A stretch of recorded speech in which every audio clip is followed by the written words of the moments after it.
UP के अलीगढ़ में एक 9वीं कक्षा के मुस्लिम छात्र के साथ शर्मनाक व्यवहार करने का मामला सामने आया है। आरोप है कि छात्र ने सड़क पर पड़े पाकिस्तान के झंडे को हटाया, जिससे वहां मौजूद हिंदूवादी संगठन के कार्यकर्ता भड़क गए और उसे पकड़ लिया। इसके बाद उन्होंने छात्र से भारत माता की जय के नारे लगवाए और पाकिस्तान के झंडे पर कील गड़वाकर उस पर पेशाब करवाया। इस दौरान छात्र हाथ जोड़कर माफी मांगता रहा, लेकिन किसी ने उसकी एक न सुनी। दरअसल पहलगांव में हुए आतंकी हमले को लेकर पूरे देश में आक्रोश है। इसी क्रम में अलीगढ़ के थाना बन्ना देवी क्षेत्र में स्थित रसलगंज बाजार में हिंदूवादी नेता और अन्य भीड़ के द्वारा पाकिस्तान का विरोध करते हुए सड़क पर पाकिस्तानी झंडे गाड़े जा रहे थे। इसी बीच 4 छात्र वहां से गुजर रहे थे, जिनमें से एक छात्र ने दूसरे छात्र से झंडा उठाने की बात कही। जैसे ही इस छात्र ने पाकिस्तान के झंडे को उठाया, वहां मौजूद हिंदूवादी नेताओं ने उसे देख लिया।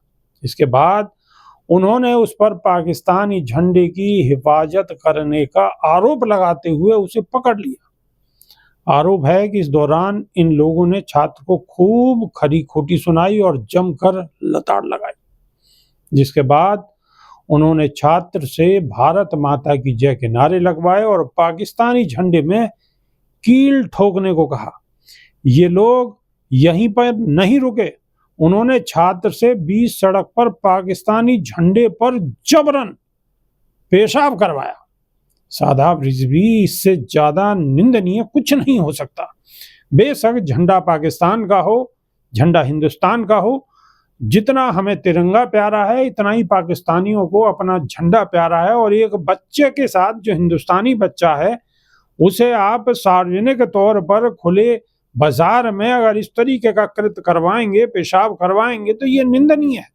बच्चा तो और भी कुछ करता, भाई आप उससे जबरदस्ती करवा रहे हैं और कानून अपने हाथ में ले रहे हैं। शासन प्रशासन का आपको कोई डर नहीं है और आप इस तरीके की निंदनीय घटना में शामिल हैं और खुलेआम शामिल हैं। सबके सामने भरे बाजार में ऐसी घटना हो रही है, तो इससे ज्यादा निंदनीय कुछ नहीं हो सकता। मैं तो ये कहता हूं कि जो लोग पाकिस्तान के झंडे पर पेशाब कर रहे हैं, जो लोग पाकिस्तान का झंडा सड़कों पर लगा रहे हैं, कई जगह देखा गया कि पाकिस्तान का झंडा सड़क पर लगा दिया, उस पर गाड़ियां उतर के जा रही हैं। कई जगह लगा दिया कि वो जहां पैर रखे जाते हैं वहां पाकिस्तान का झंडा लगा दिया, उस पर पैरों को से कुचला जा रहा है। तो इन सब चीजों से क्या फायदा है? एक और बात है सादाब रिजवी, आप यहाँ लगा रहे हैं, कोई बात नहीं, आप लगा सकते हैं, आपका अपना देश है, हमारा अपना देश है, हम कुछ भी लगा सकते हैं, फोटो लगा सकते हैं वहाँ के प्रधानमंत्री की, राष्ट्रपति की। एक सेकंड है सादाब रिजवी, हम लगा सकते हैं, लेकिन आप एक बात सोचिएगा कि वो पाकिस्तान में अगर हमारे तिरंगे के साथ ऐसी हरकत करें तो हमें कितना बुरा लगेगा। वो हमारे प्रधानमंत्री की फोटो लगाकर अगर उसके साथ इस तरीके का कृत्य करें सार्वजनिक तौर पर, तो हमें कितना बुरा लगेगा। ठीक है, हमारी सेना मजबूत है, हमारी सारी सेनाएं मजबूती के साथ खड़ी हैं और मौके की तलाश कर रही हैं और माकूल जवाब देंगी, लेकिन ये सरेआम जो जिस तरीके से माहौल को बिगाड़ने की कोशिश की जा रही है, वो सरासर गलत है। देखिए, मेरा तो कहना यह है कि पाकिस्तान का झंडा लगाकर उस पर लात मारने से कुछ नहीं हो रहा है। ये जो लोग पाकिस्तान का झंडा लगाकर उस पर लात मार रहे हैं, इन लोगों को उठाकर 1 घंटे के लिए बॉर्डर पर भेज दिया जाए और वहां लात मरवाई जाए कि कितने पाकिस्तानियों के मुंह पर पाकिस्तानी आतंकवादियों के ऊपर सीधे लात मारो, घूंसे मारो। और हम तो ये कह रहे हैं उन पर मुतिया आप। पाकिस्तान के जो आतंकवादी हैं और हमारे देश के अंदर जो आतंकवाद फैला रहे हैं, हम कह रहे हैं कि आप उन पर जाकर मुतिए। कागज पे मुतने से कोई फर्क नहीं पड़ रहा है, आप सीधा आतंकवादियों के मुंह पर मुतिए। सबसे पहले विभाग जी, मैं कह रहा हूं कि मैं उनको शौर्य पुरस्कार दिलाने के लिए धरना स्थल पर जंतर मंतर बैठ जाऊंगा, आमरण अनशन पर बैठ जाऊंगा कि ये लोग वाकई हकदार हैं।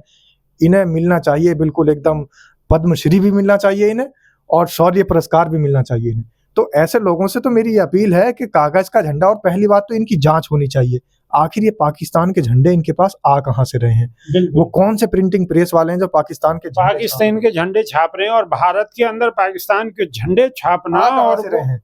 ये भी बड़ा सवाल ये है कि भारत देश के अंदर पाकिस्तान के झंडे कहां से आ रहे हैं। कहीं ऐसा तो नहीं है कि यही नक्शे प्रोवाइड करा रहे हो आतंकवादियों को? ये जो झंडे अगर पाकिस्तान के बनाकर दे सकते हैं तो हमारे देश की जो खुफिया जानकारी है ये वो भी शायद शेयर कर रहे होंगे आतंकवादियों से। तो इनकी गहनता से जांच होनी चाहिए। गहनता से जांच होनी चाहिए। एक मामला शामली का भी है। उत्तर प्रदेश के शामली में एक वीडियो वायरल हुआ था जिसमें एक युवक दूसरे युवक पर कुल्हाड़ी से वार करता हुआ दिख रहा था। इस हमले में घायल सरफराज के परिजनों ने आरोप लगाया कि पहलगाम का बदला लेने के लिए ये सब किया गया है, लेकिन अब पुलिस ने इस पर बड़ा खुलासा किया है। पुलिस ने आरोपी युवक गौतम को गिरफ्तार कर लिया है। पूछताछ में पता चला है कि सरफराज गौतम की बहन से छेड़छाड़ करता था।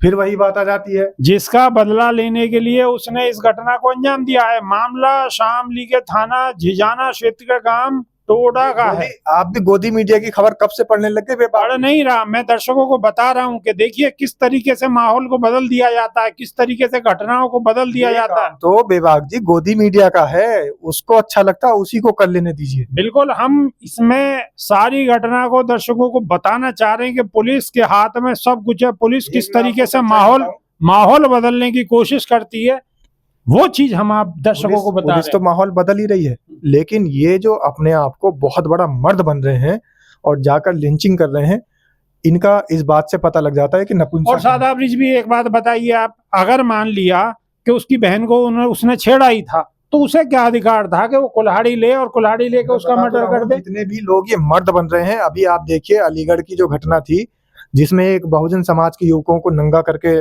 दौड़ाया गया, उनको पीटा गया जय भीम का नारा लगाने की वजह से, लेकिन बाद में जब कानूनी कार्रवाई और बाबा भीमराव अंबेडकर का जब संविधान आ जाता है तो फिर इनको अपनी बहन याद आती है कि मेरी बहन के साथ छेड़छाड़। उसमें भी यही बात जोड़ी गई, गोदी मीडिया की तरफ से भी यही बात जोड़ी गई कि बहन को छेड़ा गया, यहाँ भी बहन को छेड़ा गया, हर जगह बहन छेड़ी जाती है।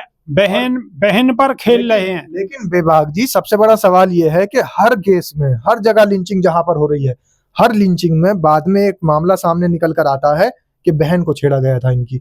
बाद में क्यों बहन छेड़ी जा रही है? पहले क्यों नहीं बहन छेड़ी गई? शादाब रिजवी, अगर बहन को छेड़ा गया तो उसके लिए पुलिस है, प्रशासन है। पुलिस का आखिर काम क्या है? पुलिस है, प्रशासन है। लेकिन जब ये कुकृत्य हो रहे थे, जब ये लिंचिंग हो रही थी, उस समय उस पूरी वीडियो के अंदर बहन छेड़ने का जिक्र क्यों नहीं आया?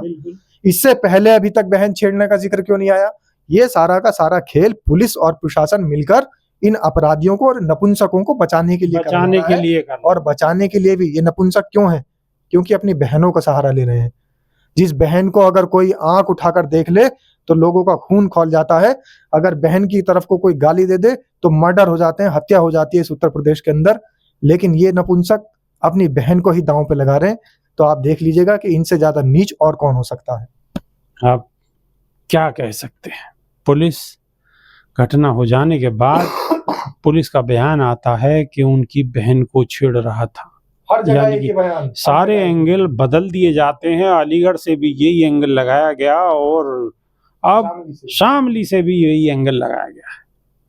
अब इसमें कितनी सच्चाई है ये तो अब माननीय न्यायालय में ही पता चल पाएगा जब कोई फैसला आएगा। लेकिन सामने जो दिख रहा है उससे भी मुंह मोड़ा नहीं जा सकता।